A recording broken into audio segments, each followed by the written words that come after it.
दोस्तों आप लोग देख रहे हैं प्रोवाइंस 1 मिलियन। तो फिर से एक बार स्वागत है प्रोवाइंस 1 मिलियन में। दोस्तों आप सबको बता दें कि पवन सिंह का एक गाना आ रहा है जो कि इसी बारे में बात करेंगे, तो वीडियो को पूरा देखिएगा। और चलिए शुरुआत करते हैं।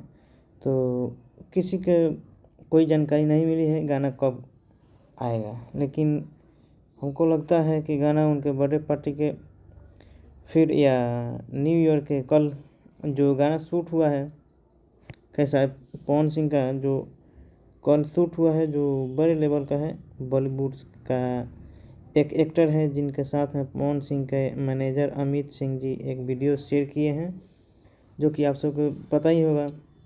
और किस कंपनी से आएगा किसी को नहीं पता है, लेकिन आप सबके सारेगामा भोजपुरी से आएगा या फिर दूसरा चैनल से आएगा, तो इसी बारे में एक्साइटेड है। जो कि आप लोग एक पोस्ट जब छूटेगा तभी हम लोग को पता चलेगा।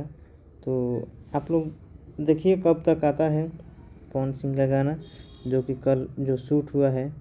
तो जब तक लिए जय हिंद जय भोजपुरी।